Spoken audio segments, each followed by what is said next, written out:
वेदिका तो एक बहुत ही अच्छे फैमिली से बिलोंग करती थी और वो राघव से बहुत ज़्यादा प्रेम करती थी और वो अपनी दोस्त को कहती है ऐसे, राधा यार मुझे तो राघव बहुत ज़्यादा ही पसंद आ गया है, लेकिन मैं बहुत ज़्यादा नर्वस हो रही हूँ कि आखिर उसको ये सब कुछ कैसे बताऊँ। वेदिका तुम्हें तो मालूम ही है कि राघव एक बहुत ही लो फैमिली से बिलोंग करता है और तुम्हारे माता पिता कभी भी उसको नहीं अपनाएंगे।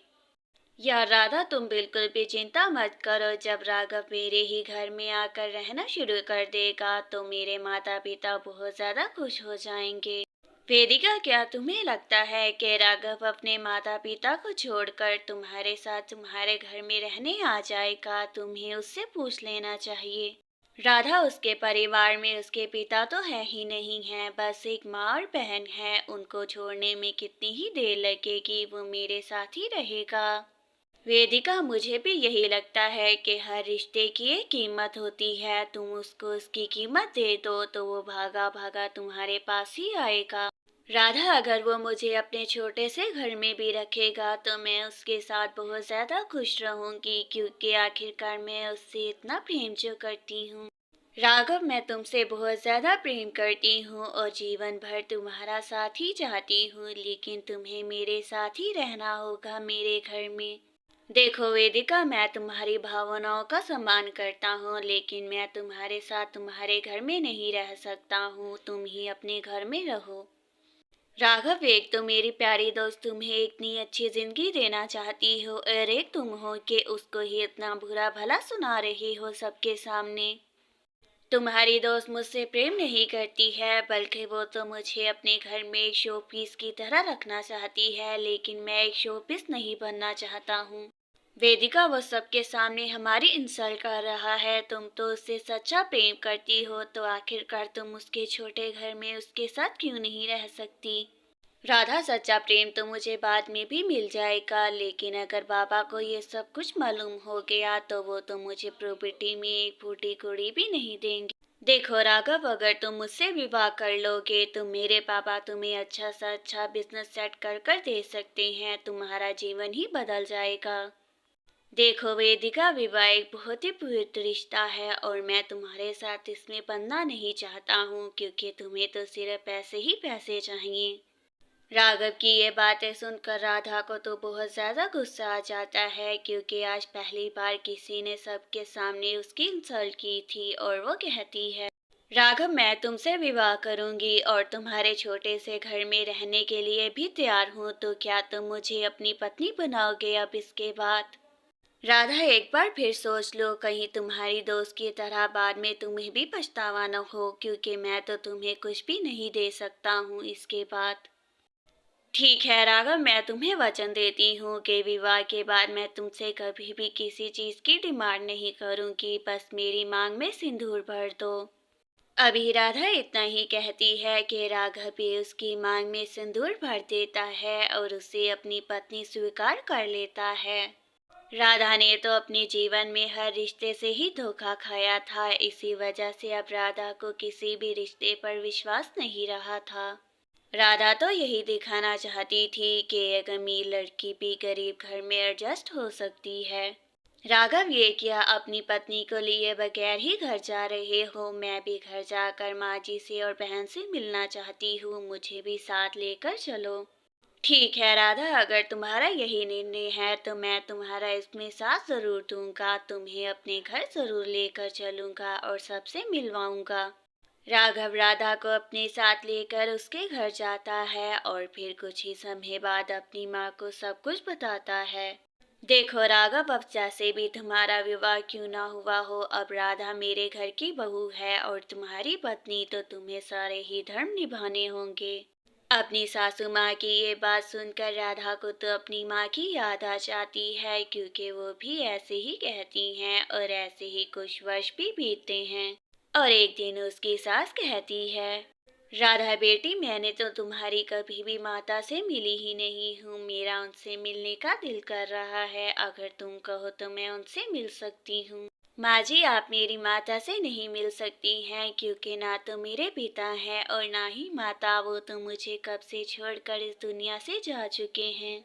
राधा बेटी, मुझे माफ कर दो। मुझे मालूम नहीं था कि तुम्हारे माता पिता अब इस दुनिया में नहीं है। मैं तुम्हारा दिल दुखाना नहीं चाहती थी। अपनी सास की ये बात सुनकर राधा तो रोने लगती है, लेकिन कुछ समय बाद ही वो अपनी सास को बताती है कि उसके माता पिता के गुजर जाने के बाद हर किसी रिश्ते ने उसको सिर्फ धोखा ही दिया है।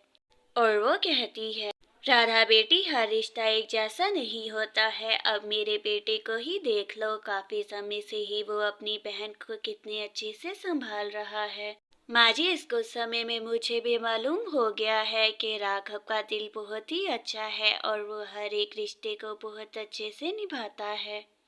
राधा की सास तो राधा को उसकी बेटी से मिलवाने लाती है। माँ, आपको तो मालूम ही है कि मुझे अजनबियों से मिलना बिल्कुल भी पसंद नहीं है और मैंने ये बात आपको और भैया को भी बताई ही थी। देखो रिया, ये कोई भी अजनबी नहीं है बल्कि तुम्हारे भाई की जीवन संगनी है और आज इसी वजह से मैं यहाँ तुमसे इसको मिलाने ले आई हूँ। माँ, भाभी तो बहुत ज्यादा ही सुंदर हैं। भाई के तो भाग ही खुल गए, जो भाभी जैसी इतनी खूबसूरत स्त्री उनको अपने जीवन में मिल गई। मेरी प्यारी नंद, तुम भी बहुत ज्यादा खूबसूरत हो और तुमसे आज यहाँ पर मिलकर मुझे बहुत ज्यादा खुशी हो रही है। तुम सच में बहुत सुंदर हो। राधा को तो अपनी नंद बहुत ज्यादा पसंद आती है और वो सोच लेती है कि अब ज्यादा से ज्यादा वक्त वो उसके साथ ही बिताया करेगी।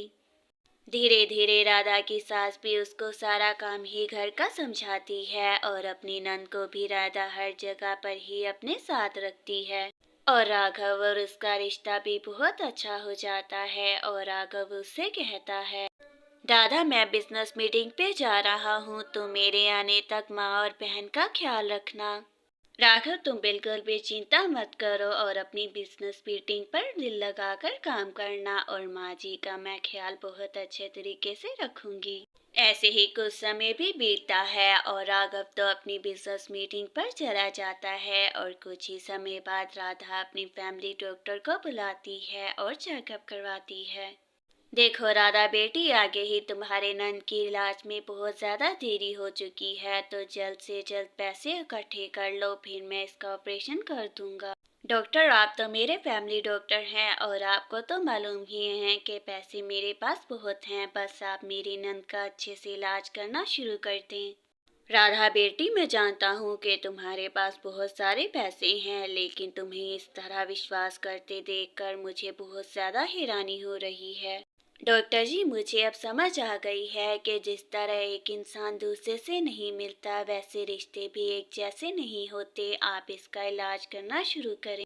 डॉक्टर तो वहाँ से चला जाता है और उसकी सास कहती है, राधा बेटी, तुम्हारा बहुत बहुत धन्यवाद। जब ये बात राघव को मालूम होगी तो वो बहुत ज्यादा खुश होगा। मैं उसे बता कर आती हूँ। माँ जी, मैं ये नहीं चाहती कि अभी आप ये बात राघव जी को बताएं। मैं चाहती हूँ कि वो खुद अपनी आंखों से देखें कि रिया चल रही है। ठीक है राधा बेटी, जैसे तुम चाहो। अगर तुम यही चाहती हो तो मैं तुम्हारा इसमें समर्थन जरूर दूंगी और राघव को कुछ भी नहीं बताऊंगी। ऐसे ही कुछ समय भी बीतता है और आखिर ऑपरेशन का दिन भी आ ही जाता है और राधा डॉक्टर से कहती है कि चाहे जितने भी पैसे क्यों ना लग जाएं, उसकी नंद का ऑपरेशन अच्छे से होना चाहिए। राधा बेटी, मेरा विश्वास रखो, मैंने आगे भी ऐसे पेशेंट्स का बहुत अच्छे से ऑपरेशन किया है और तुम्हारी नंद को भी बिल्कुल ठीक कर दूंगा। डॉक्टर तो रिया का ऑपरेशन करना शुरू करता है और कुछ ही समय में उसका ऑपरेशन हो जाता है और उसे नॉर्मल वार्ड में शिफ्ट कर दिया जाता है। राधा बेटी, तुम्हारा बहुत बहुत धन्यवाद। आज तुम्हारी वजह से मेरी बेटी फिर चलने के काबिल हुई है। मैं तुम्हारा ये एहसान नहीं भूलूंगी। माँ जी, अब आप मुझे शर्मिंदा कर रही हैं। आखिर मैं भी तो आपकी ही बेटी हूँ और अगर मैंने उसका इलाज करवाया है तो ये तो मेरा फर्ज बनता है। ऐसे ही कुछ समय भी बीतता है और कुछ ही वर्षों में राधा की नंद तो बिल्कुल ठीक हो जाती है और खुद चल कर आती है। प्रिया अपने भाई को सब कुछ बताती है कि कैसे उसकी पत्नी ने उसके लिए कितना कुछ किया है और आज उसी की वजह से वो अपने पाँव पर खड़ी है। राधा, तुमने मुझे मेरी जिंदगी का सबसे अनमोल उपहार दिया है और मैं ये तुम्हारा उपहार जीवन भर कभी भी नहीं भूलूंगा। तुम्हारा शुक्रिया। इतने वर्ष बीत जाने के बाद आज पहली बार उसकी बहन उसकी सालगिरह में अपने पांव पर खड़ी थी। आज तो राघव बहुत ज्यादा प्रसन्न था।